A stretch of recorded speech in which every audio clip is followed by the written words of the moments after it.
Vote একটা আমানত, vote একটা আমানত, এটাকে বুঝে শুনে ব্যবহার করেন। একটা অধিকার, এই অধিকার, ভোটের অধিকার একটা আমানত, এই অধিকারকে বুঝে শুনে ব্যবহার করেন। চিন্তা ফিকির করেন, আল্লাহর কাছে দোয়া করেন, আল্লাহ আমি যাতে সঠিক ভোট দিতে পারি সেই তৌফিক আমাকে দান করেন। এটা তামাশার বিষয় না। প্রতারিত হয়ে বাধ্য হয়ে ভোট দিবেন না, লোভে পড়ে ভোট দিবেন না, চিন্তা ভাবনা করে, এবং এটার জন্য দোয়া দুরূদ পড়েন, সালাতুল হাজত পড়েন, অভিজ্ঞদের সাথে মশওয়ারা করেন, নেককার দিনদার মানুষের সাথে মশওয়ারা করেন। শুধু নামের ভিত্তিতে আপনি ভোট দিলে হবে? শুধু মার্কার ভিত্তিতে ভোট দিলে হবে? শুধু মনোগ্রাম দেখে ভোট দিলে হবে?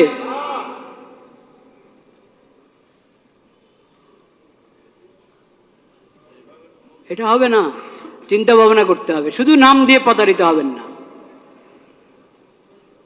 ইসলামের নাম ব্যবহার করা হচ্ছে, অনেক দলে ইসলামের নাম ব্যবহার করেছে। তারপর এখন আপনি বলবেন ইসলাম, যেহেতু ওনারা ইসলামের নাম নিয়ে রাজনীতি করছে, ইসলামের নাম নিয়ে ভোটে দাঁড়িয়েছে, নির্বাচন করছে, তাহলে চোখ বন্ধ করে ওদেরকে ভোট দাও। এই কথা বলার সুযোগ নাই, এই কথা বলার সুযোগ নাই। কারণ ইসলামের নাম ব্যবহার করছি আমি, আমার দলের মধ্যে ইসলামের নাম আছে,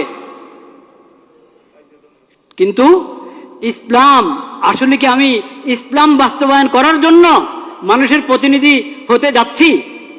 ভোট যে মানুষের কাছে চাচ্ছি ইসলামের প্রতিনিধিত্ব করার জন্য সংসদে গিয়ে, সেটা আমি আমার নিয়ত আছে কিনা, বা আমি পারবো কিনা, বা আমি দল হিসাবে ইসলামের সঠিক ব্যাখ্যা গ্রহণ করি কিনা, ও সব কিছু দেখার আছে।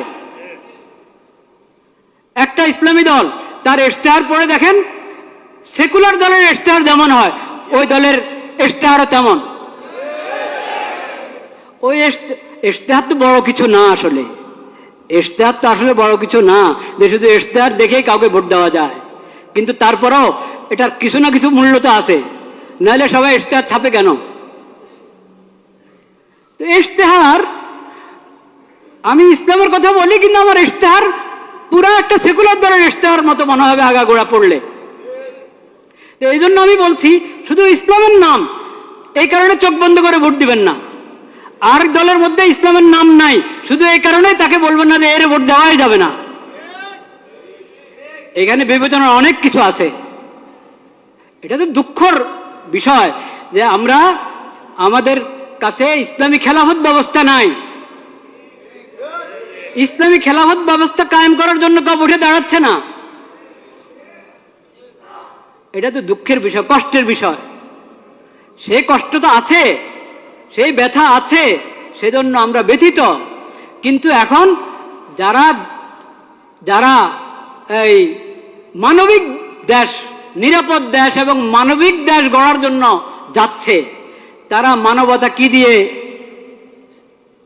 করবে, প্রতিষ্ঠা করবে? নিরাপত্তা কি দিয়ে বাস্তবায়ন করবে? মানবিক দেশ কিভাবে? মানবতা, কোন মানবতা? পশ্চিমাদের মানবতা না ইসলামী মানবতা? তো ইসলামের কথা, তো ইসলামী মানবতার কথা আপনি বলছেন না। ইসলামী মানবতার কথা বলছেন না। যে মানবতা ইসলাম এবং কোরআনের মাধ্যমে পাওয়া যায়, নবীজির সিরাতের মাধ্যমে পাওয়া যায়, সেটা তো আপনি বলছেন না। মানবিক বাংলাদেশ, নিরাপদ বাংলাদেশ, এটা যে কোনো সেকুলার দ্বারা বলতে পারে। এই জন্য শুধু মনোগ্রামের মধ্যে কোনো আয়াত লেখা আছে, শুধু মার্কাটা আরো আকর্ষণীয়, দলের নামটা আকর্ষণীয়, এই কারণে প্রতারিত হয়ে, প্রভাবিত হয়ে ভোট অধিকার ব্যবহার করবেন না। ভোট অধিকার ব্যবহার করতে হলে আপনাকে অনেক চিন্তা ভাবনা করতে হবে, অনেক দোয়া করতে হবে আল্লাহ দরবারে, আল্লাহ আমাকে সঠিক ফয়সালা করার তৌফিক দান করো। আর বিশেষভাবে আমি আগেও বলেছি এই দোয়া করেন, এবং এখনো বলছি দোয়া করেন। সেই দোয়া হলো, আল্লাহ যার অন্তরে আপনার ভয় নাই, যাদের অন্তরে আপনার ভয় নাই, আখিরাতের হিসাব দেওয়ার চিন্তা নাই, আপনার মাখলুকের প্রতি যাদের অন্তরে দয়া মায়া নাই, আল্লাহ তাদের হাতে দেশের ক্ষমতা দিয়েন না। যাদের অন্তরে আপনার ভয় আছে, আখিরাতে আপনার সামনে দাঁড়ায় হিসাব দিতে হবে, এই ফিকির যাদের মাথায় আছে, এবং আপনার মাখলুকের প্রতি, আল্লাহর বন্দাদের প্রতি যার অন্তরে দয়া মায়া আছে, ইয়া আল্লাহ তাদের হাতে আপনি ক্ষমতা দেন। এই দোয়া করতে কোনো সমস্যা আছে? কোনো দলের নামে নিলাম না আমি, কারণ আমার আল্লাহ সবচেয়ে বেশি জানেন, বাস্তব কথা আল্লাহ জানেন কার হাতে ক্ষমতা গেলে তারা উম্মতের জন্য, আল্লাহর বন্দাদের জন্য, দেশের জন্য কল্যাণকামী হবে, এটা আল্লাহ সবচেয়ে কি জানেন, ভালো জানেন।